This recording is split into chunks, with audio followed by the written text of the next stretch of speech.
What's going on, guys? This is going to be our Rotten Tomatoes prediction for Eternals, the newest MCU film. We'd love to hear in the comments section what you guys think, because that's what we really care about, is getting things right on this channel. All right, so for me, we know the director of this film is going to be Chloe Zhao, and she's a really acclaimed director. She's only done about 3 films, but each of her films have been really highly rated in terms of from the critics. I believe her lowest score has been a 93%. Her last film, which was an Academy Award-winning film, Nomadland, got a 93% from the critics and an 82% from the audience score. So I'm really looking forward to this film. The trailers have been pretty decent. I mean, nothing like, oh my God, captivating. There's been some moments in the trailers where I was captivated. I thought there's some comedic timing. I mean, it's an MCU film. We know we're going to get, at least from a lighthearted perspective, we know that there's going to be some comedic banter.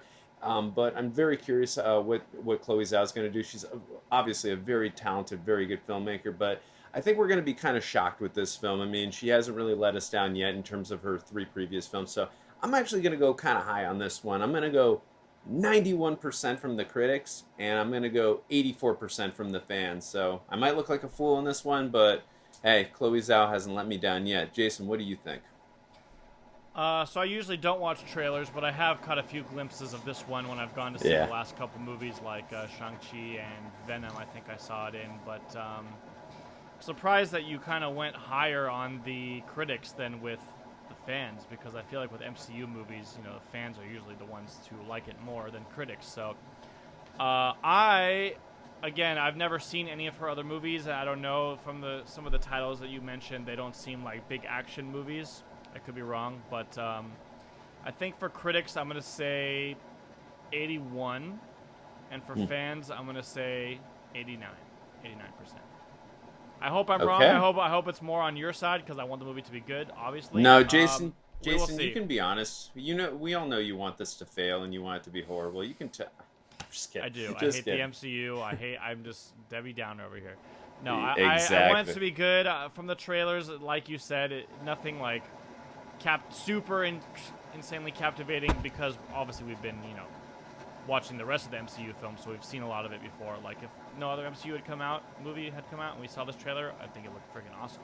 But we've seen a lot of it before, so we'll see if it can go above and beyond what some of the other movies have done, or if it's sort of, run of the mill, or if it's somewhere in between that. We will have to see. Right, and also we're dealing too with characters that most people aren't, obviously comic book readers are very familiar with, but most of the general audience are not very, they don't really know these characters, the Eternals very well. So it's going to be interesting to see, like, if we get kind of that Guardians of the Galaxy where, like, most people don't know who they are, and now, oh my God, everyone's obsessed with them. It's gonna be interesting to see how that works. So I'm looking forward to this. Like I said, I love Chloe Zhao, so I can't wait to see it. I'm curious to see which one of it, but more importantly, I'm really curious to see which one of us is going to be right. That's the That's real all key that really thing. I don't matters. care. The movie, Yeah, it that doesn't I don't care matter, about the but- movie. I just care about who's right here. Exactly. All right, guys. Well, that's going to do for this video. Let us know in the comment section, as we mentioned earlier, what are your predictions going to be for Eternals? Do you expect this to be a good film? Do you expect this to possibly be Chloe Zhao's lowest rated film? As we mentioned, 93% was her lowest rated one for a critic's perspective. So she has been pretty damn rock solid. But we'd love to hear your comments. Let us know. We are going to be doing a movie review and a spoiler talk for the film when it comes out. I believe it's early November in the next few weeks. So definitely be on the lookout for that. Hit the subscribe button so you won't miss anything. And that's going to do it for this video. And until then, see you guys next time.